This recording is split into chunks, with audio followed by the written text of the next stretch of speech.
जय माता दी भक्तों। श्री गजलक्ष्मी व्रत और महालक्ष्मी व्रत क्वारवदी अष्टमी के दिन होता है। इस दिन महालक्ष्मी पूजा में हाथी की पूजा होती है। प्रातः काल उठकर 16 बार मुँह धोवें और प्रत्येक बार एक डोरे में एक गांठ लगावें। यह 16 गांठ के डोरे की फूल, अक्षत व धूप से पूजा करनी चाहिए। फिर वह डोरा लक्ष्मी जी को अर्पण करें और अपने सीधे हाथ में बांध लेना चाहिए। आइए जानते हैं श्री महालक्ष्मी व्रत की संपूर्ण कथा। श्री गणेशाय नमः।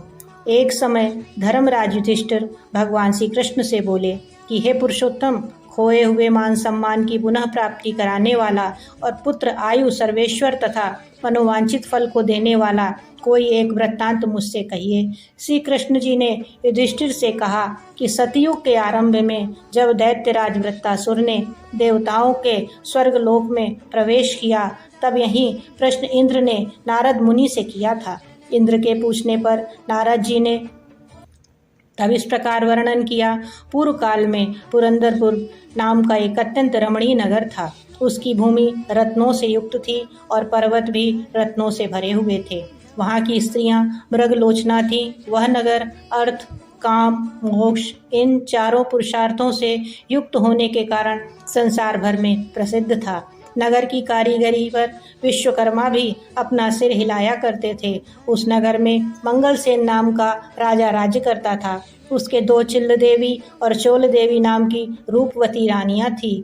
एक समय राजा मंगल अपनी रानी चोल देवी के साथ मकान के शिखर पर बैठा हुआ था।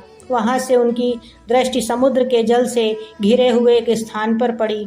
उस जगह को देखकर राजा अति प्रसन्न हुआ और अपनी रानी से बोला कि हे चंचला, कि मैं उस स्थान पर तुम्हारे लिए एक परम मनोहर उद्यान बनवाऊंगा। देखना, उस उद्यान इंद्र के नंदनवन को भी लजाने वाला होगा। राजा के ऐसे वाक्य को सुनकर रानी ने कहा कि हे कांत, ऐसा ही कीजिए। राजा ने अपने विचार के अनुसार उसी स्थान पर एक सुंदर बगीचा बनवा दिया। वह बगीचा थोड़े दिनों में ही अनेक वृक्ष, लता, फूलों और पक्षी गणों से संपन्न हो गया। एक समय उस उद्यान में मेघ तुल्य काला और रक्त वर्ण तथा चंचल नेत्रों से युक्त शूकर घुस आया। उसने आकर वृक्षों को तोड़ डाला और उद्यान को चौपट कर दिया। यही नहीं, उस शूकर ने बगीचे के कई रखवालों को भी मार डाला। तब उद्यान के रक्षक उसके भय से भयभीत होकर राजा के पास गए और सब हाल कह सुनाया। अपने परम रम्य उद्यान के उजड़ने की बात सुनकर राजा के नेत्र क्रोध से लाल हो गए। राजा ने अपनी सेना को आज्ञा दी कि शीघ्र ही जाकर उस शूकर को मार डालो। यही नहीं, राजा स्वयं भी एक मतवाले हाथी पर सवार होकर उद्यान की ओर चल पड़ा। उसकी सेना पृथ्वी को हिलाती तथा रथों की शीघ्र गति से उत्पन्न पवन से पर्वतों को कपा रही थी। शब्द उच्चारण से दिशाओं को गुंजाता हुआ राजा बोला, यदि किसी सिपाही के बगल से यह शूकर निकल जाएगा तो मैं उस सिपाही का सिर शत्रु की भांति काट डालूंगा। राजा के ऐसे वचन सुनकर वह शूकर जिस मार्ग में राजा स्वयं खड़ा था, उसी मार्ग से मनुष्यों को विदीर्ण करता हुआ निकल गया। राजा अपने घोड़े को मारता ही रह गया। राजा लज्जा से प्रेरित होकर उस शूकर का पीछा करते करते सिंह बागों से युक्त घोर वन में जा निकला। निदान शूकर से मुठभेड़ हुई और राजा ने अपने बाण से उसे भेद दिया। बाण के लगते ही शूकर अपने शरीर को छोड़कर दिव्य गंधर्व रूप में आ गया और विमान पर चढ़कर स्वर्ग को जाने लगा। गंधर्व ने राजा से कहा कि हे महिपाल, आपका कल्याण हो। आपने मुझे शूकर योनि से छुड़ाए, बड़ी कृपा की। मैं चित्ररथ नाम का गंधर्व हूँ। एक समय जब ब्रह्मा जी देवताओं के बीच बैठे हुए मेरा गायन सुन रहे थे, तब मुझसे ताल की स्वर भूल हो जाने से वह रुष्ट हो गए थे। उन्होंने रुष्ट होकर मुझे शाप दिया था कि तू पृथ्वी पर शूकर होगा। जिस समय राजा मंगल तुझे अपने हाथों से मारेगा, तब तेरी शूकर योनि से मुक्त होगी। तो आज वह श्राप पूरा हुआ। हे राजन, मैं आपके कृत्य से प्रसन्न हुआ। आप भविष्य में महालक्ष्मी व्रत करके सार्वभौम राजा हो जाएंगे, ऐसा मेरा आशीर्वाद है। नारद जी कहने लगे और वह चित्ररथ गंधर्व राजा मंगल को ऐसा आशीर्वाद देकर अंतर्ध्यान हो गया। राजा जो ही वहां से अपने नगर के लिए चलने को हुआ, त्यों ही उसे एक ब्राह्मण दिखाई दिया। राजा ने ब्राह्मण से प्रश्न किया कि हे देवता, आप कौन हैं? इस पर ब्राह्मण ने उत्तर दिया कि हे राजन, मैं आपके ही राज्य का एक नागरिक हूँ। आप इस समय शांत दिखाई देते हैं, कहिए मैं आपकी सेवा क्या कर सकता हूँ? राजा ने तब ब्राह्मण से कहा कि वह उसके घोड़े को किसी निकट के जलाशय से पानी पिला लाए। ब्राह्मण ने ऐसा ही किया। वह घोड़े की पीठ पर सवार होकर जलाशय की ओर जाता है। बटुक जलाशय के निकट पहुंचकर देखता है कि वहां दिव्य वस्त्र और अलंकार पहने हुए बहुत सी स्त्रियां कोई कथा कह रही हैं। तदंतर वह बटुक भी उन स्त्रियों के पास जाकर अपना परिचय देकर नाना प्रकार के प्रश्न कहने लगा कि हे स्त्रियों, आप यहाँ भक्ति भाव से क्या कर रही हैं? इसकी क्या विधि है? इसके करने से क्या फल होता है? इस पर देवियों ने तरस खाकर उस ब्राह्मण से कहा कि आप भी एकाग्रचित होकर कथा सुने। यह श्री महालक्ष्मी जी की पूजा हो रही है और हम जो कथा कह रही हैं वह उन्हीं के व्रत की कथा है।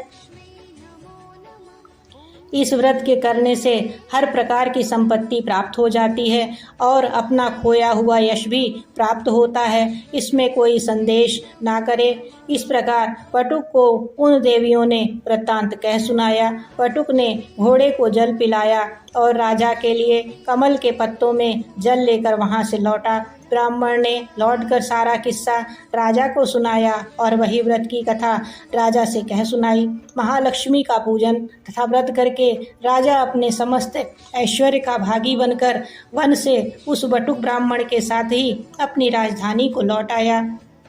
सबसे पहले राजा अपने मित्र ब्राह्मणों के साथ अपनी बड़ी रानी चोल देवी के महल में जाता है। रानी ने जब राजा के दाहिने हाथ में व्रत का बंधा हुआ डोरा देखा तो वह राजा से रुष्ट हो जाती है। वन में यह डोरा किसी अन्य स्त्री ने राजा को बांध दिया है, ऐसा विचार कर चोल देवी ने राजा के हाथों से वह डोरा तोड़कर धरती पर फेंक दिया। उसी समय छोटी रानी चिल्ल देवी भी वहां आ पहुंचती हैं। वह उस डोरे को उठा लेती हैं और पास ही खड़े बटुक ब्राह्मण से उस डोरे का संपूर्ण रहस्य जान लेती हैं।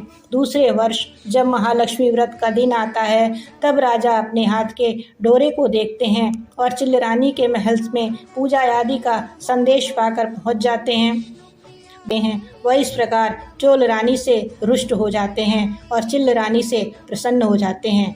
पूजन के दिन ही लक्ष्मी जी चोल रानी के महल में एक वृद्धा का रूप धारण कर जा पहुंचती हैं। वहां चोल रानी लक्ष्मी जी का अनादर करती है। तब अप्रसन्न होकर लक्ष्मी जी चोल रानी को श्राप देती हैं कि जा तेरा मुख शुक्री जैसा हो जाएगा। जब तू अंगिरा ऋषि के आश्रम में जाएगी तब वहाँ के कृत्य से तू अपना स्वरूप प्राप्त करेगी। इसके बाद लक्ष्मी जी चिल्ल रानी के महल में गईं। वहाँ रानी ने उनका बड़ा आदर किया। प्रसन्न होकर लक्ष्मी जी ने चिल्ल रानी से कहा कि रानी, मैं तेरे पूजन तथा आदर सत्कार से प्रसन्न हुई हूँ, तू वर मांग। तब रानी ने प्रार्थना करते हुए कहा कि हे देवी, जो भी तुम्हारे इस व्रत को करे उसके घर में तुम सदा निवास किया करो। जो आपके इस व्रत की कथा को श्रवण करे और पढ़े उसकी आप सभी कामनाएं पूरी किया करें। मैं आपसे बस यही वरदान चाहती हूँ।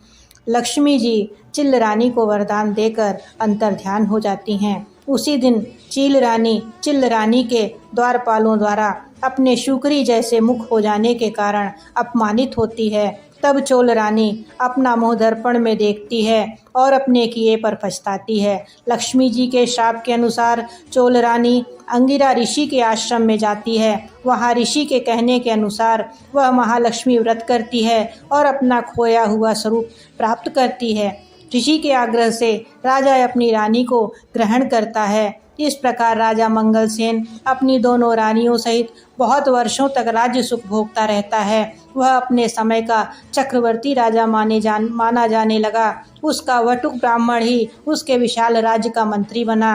राजा मंगलसेन अपनी रानियों के निरंतर इसके करते रहने के कारण अंत में स्वर्ग को गया और आकाश में उसे श्रवण नक्षत्र का रूप प्राप्त हुआ है। अंत में ऋषि नारद ने इंद्र से कहा कि हे देवराज, जो भी इस व्रत को करेगा वह अवश्य ही इस लोक में समस्त सुख भोग कर मोक्ष को प्राप्त होगा। अतः तुम भी वृत्तासुर दैत्य का नाश करने हेतु इसी व्रत को करो। श्री कृष्ण जी ने भी धर्मराज युधिष्ठिर से इस व्रत को करने की सलाह दी थी। व्रत आदि के करने से सुख की प्राप्ति होती है, ऐसा शास्त्रों का प्रमाण है। इसमें कोई संदेह नहीं है कि माता महालक्ष्मी कथा संपूर्ण रूप से जाननी, पढ़नी, सुननी एवं संबंधित जनों से शेयर करनी चाहिए।